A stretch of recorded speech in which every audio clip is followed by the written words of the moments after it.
రంగు మారింది అనే చందమామ కథ చెప్పుకుందాం. ఒకానొక పేదవాడు కట్టెల కోసం అడవికి వెళ్ళాడు. కట్టెలు కొట్టుకుని తిరిగి వస్తుండగా తుప్పలో నల్లగా ఏదో కనిపించింది. ఆ వస్తువు నల్లగా ఉన్నప్పటికీ కాంతివంతంగా ఉండడం చేత మనకెందుకులే పోదామనుకున్నా వాడు ఉత్తనే పోవడానికి మనస్కరించింది కాదు. తీరా వెళ్ళి చూడగా అది ఒక మానవ శిశువు. నల్లగా ఉన్నప్పటికీ ఆ నలుపులోనే ఒక అందం గోచరించింది.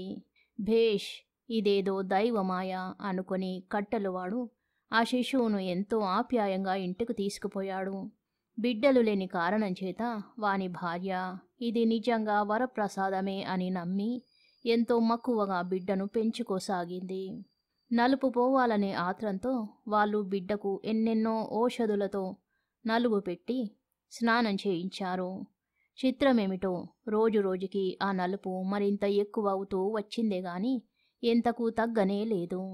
చివరకు ఇదేదో శాపవశం వల్ల కలిగిన నలుపు అయి ఉంటుందని, దీనిని పోగొట్టు బూనడం వ్యర్థమని తల్లిదండ్రులు నిశ్చయించారు. లోకంలో నల్లటి వాళ్ళు చాలామంది ఉంటారు. అయితే వాళ్ళ వల్ల ఒకళ్ళకు బాధ లేదు. ఈ బిడ్డడు అలా కాదు. తారు కంటే మసి బొగ్గు కంటే కూడా కారు నలుపుగా ఉంటాడు. పైగా వాడు ఎక్కడ తాకితే అక్కడ వాడి నలుపు అంటుకుంటుంది. ఇది అందరకు బాధగా ఉంది. వాడిని ఎవ్వరు దగ్గర చేరనిచ్చేవారు కాదు. తోడి వాళ్ళంతా ఒరే నల్లోడా దూరంగా పోరా అంటూ ఈసడించుకునేవాళ్ళు.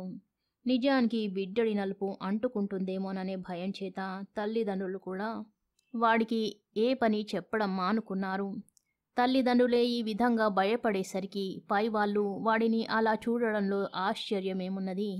తనను చూసి లోకమంతా అసహ్యించుకోవడము, తోటి వాళ్ళు గేలి చెయ్యడము, ఇదంతా పెరిగి పెద్ద అవుతున్న నల్లోడికి కష్టమనిపించింది. ఛ, ఎందుకు వచ్చిన బ్రతుకు అని చెప్పి చివరకు జీవితం మీద విరక్తి కలిగి ఒకనాడు వాడు ఎక్కడికైనా పోదామని బయలుదేరాడు. దారిలో నల్లోడికి ఒక శ్రీమంతుడు ఆయన భార్య ఎదురయ్యారు. గుర్రపు సారటు మీద పోతున్న ఆ దంపతులకు నల్లోడు నమస్కరించి తన సంగతి వెల్లడించాడు.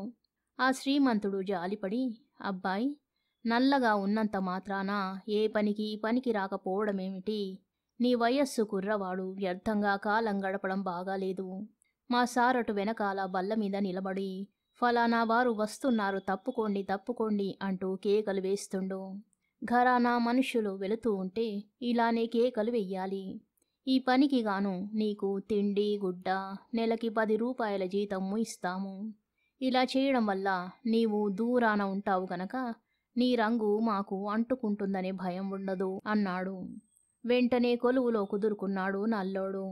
ఆ మట్టునే సారటు వెనకాల నిలబడి ఆ పెద్ద మనిషి చెప్పిన మోస్తారుగా కేకలు వేయసాగాడు. ఇంతలో కర్మం చాలక ఆకస్మికంగా కారు మబ్బులు కమ్ముకు వచ్చి గొప్ప వర్షం కురిసింది. వర్షానికి నల్లోడి ఒంటి రంగు కరిగి దంపతులు ధరించిన తెల్లటి బట్టలు పాడైపోయాయి. శ్రీమంతుడికి చర్రుమని కోపం వచ్చింది. నీవు మా కొలువులో ఉండను వద్దు, ఏమీ వద్దు. మా గుడ్డలని నాశనం చేశావు, దౌర్భాగ్యుడా, పోరా పో అంటూ వాడిని కసిరి కొట్టాడు.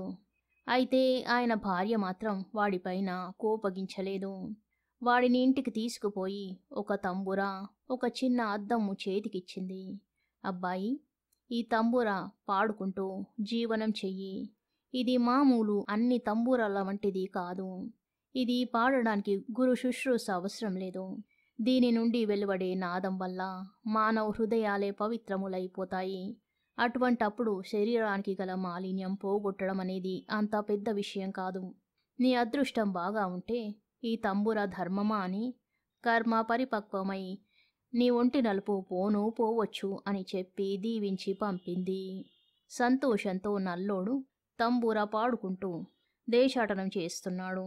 పోయి ఒక రాజ్యంలో కాలు పెట్టేసరికి అక్కడ ఒక పెద్ద గుంపు కనిపించింది. ఆ సందడి ఏమిటా అని వాడు బోగట్టా చేయగా ఆ దేశపు రాజకుమారికి స్వయంవరం జరుగుతున్నదట. ఆ రాజకుమారి ఒక విచిత్రమైన వ్యక్తి. పుట్టుకతోనే ఆమె శరీరం అపురూపమైన బంగారు ఛాయతో మెరిసిపోతూ ఆ కాంతి రోజురోజుకు ఎక్కువవుతూ వచ్చింది. ఆమెకు యుక్త వయసు వచ్చి స్వయంవరం చాటించేసరికి ఆమె వైపు ఎవ్వళ్ళు తేరిపార చూడలేనంతటి కాంతితో ప్రకాశింపసాగింది. అందుకోసమని అందరూ ఆమెను బంగారు రాణి అని పేరు పెట్టి పిలవసాగారు. అయితే కాంతి ఎక్కువ కావడంతో పాటు ఆమె మనసులో పట్టిన అతిశయం కూడా వృద్ధి చెందింది. ఎంత దూరాన్నుండి వచ్చినా, ఎంత చక్కటి రాజకుమారున్నైనా ఏదో వంక పెట్టి హేళన చేసి సాగనంపుతూ వచ్చింది. ఆమెకు ఒక్కళ్ళు నచ్చకపోయేసరికి తల్లిదండ్రులకు ఏమీ తోచక ఆలోచనలో పడ్డారు. ఇంతలో దేశాటనం చేసుకుంటూ వచ్చి ఈ నగరంలో కాలు పెట్టిన నల్లోడి తంబురా పాట దూరం నుంచి రాజకుమారికి శ్రావ్యంగా వినిపించింది. పాడిన ఆ పాటగాన్ని వెతికి పట్టుకురమ్మన్నది. తీసుకువచ్చి ఎదుట పెట్టారు. పాటైతే మధురంగానే వినబడింది గాని తీరా మనిషిని కంటితో చూడగానే ఆమెకు చెప్పరాని రోత పుట్టుకొచ్చింది. ఈ వింత మనిషి ఎవరా అని ఆమె వాని వివరాలన్నీ అడిగి తెలుసుకున్నది. అందుకు నల్లోడు, నేను ఫలానా కారణం వల్ల విరక్తి చెంది దేశాటనం చేస్తున్నాను. అయితే నా నలుపు పోవడానికని ఒక ఇల్లాలు మహిమగల ఈ తంబురాను నాకిచ్చింది. కనుక త్వరలోనే నేను అందగాడిని కాబోతున్నాను.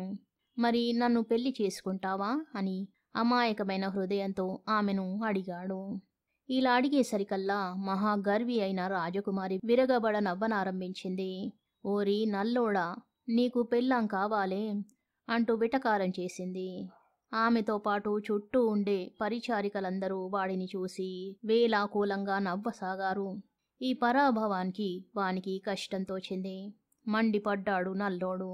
నా తంబూరా పాటకే మహిమ ఉండడం సత్యమైతే ఈ రాజకుమారికి పట్టిన గర్వం అనే మాలిన్యం తొలగిపోవుగాక అని అప్రయత్నంగా అనేసి తన మానాన తను పాడుకుంటూ వెళ్ళిపోయాడు.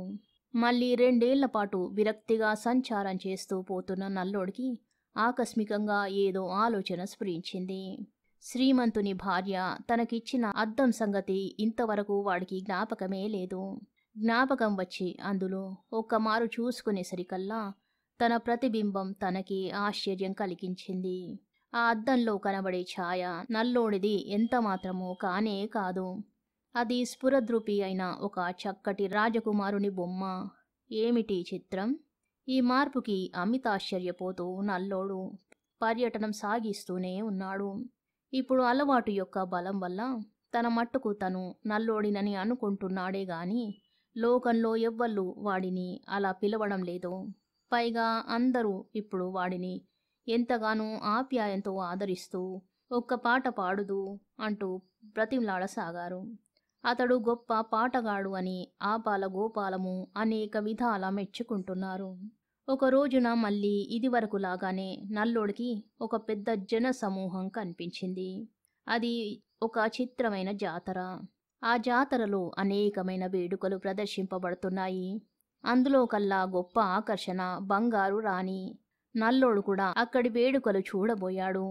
అన్నీ చూసి చిట్ట చివరకు బంగారు రాణి చూడబోయాడు. చూచి తెల్లబోయాడు. ఏమిటి బంగారు రాణి మోసం! ఈ బంగారు రంగు ఈమె పూసుకున్నదా లేక పుట్టుకతోనే వచ్చిందా?